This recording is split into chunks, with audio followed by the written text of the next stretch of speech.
is Mr. Klein, and I'm going to talk to you guys about crows. So, how many of you have seen Alfred Hitchcock's Birds? Does it freak you out? Yes. Now would be the time for you to leave. I'm going to talk to you about the intelligence of crows.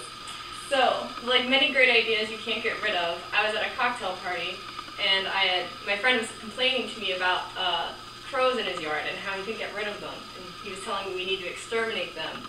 And I told him, well, why don't we just find something useful to do with these crows, train them to do something useful.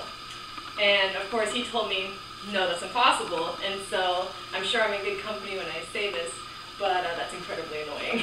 So I spent the next 10 years reading about and researching crows. Okay, so crows are actually very intelligent creatures, and they can remember everything that you do to them. So the moral of the story is, don't make crows angry.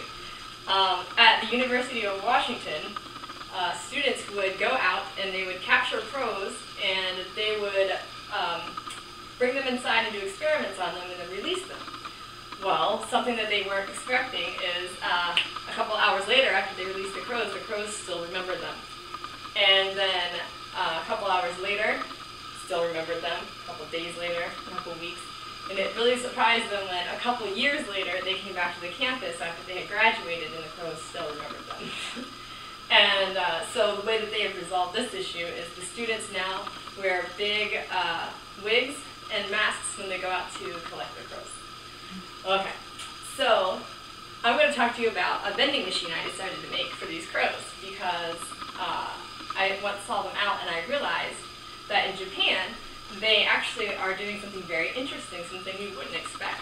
The crows, they will bring a seed up that they can't open themselves above the traffic, and they'll drop it into the traffic. And when they drop these seeds into the traffic, something very interesting happens. They stand on the sidewalk where the crosswalk is and wait. And the cars, they go and they run over these seeds and these nuts and open them up for these crows. And when the light switches and the traffic stops, the crows will walk across the crosswalk and pick up their peanuts and be on their way. And that gave me a great idea. So I decided to make a vending machine for crows to see if I could train them. And they're actually very intelligent creatures. This caught on at work. I made a vending machine for the crows, and they would come by and they would pick up the quarters and go on their merry way. And then I started putting peanuts around the machine so that they would want to come back. And they came back, and they picked up the peanuts, and then they took off again. And then eventually I trained them by taking the peanuts away that the only way to get the peanuts now are to put the quarters in the vending machine to get them out, and in the end it worked.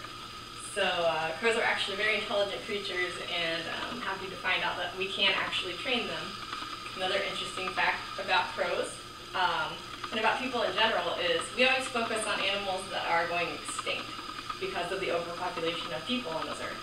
And we don't really focus on the animals that are still living, the ones that are actually thriving in spite of us, like cockroaches and rats and crows.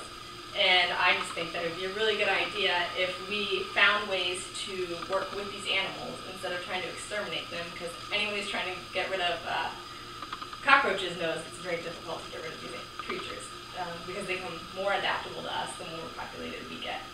So I think that we should find a way to work with these animals and have them work for us.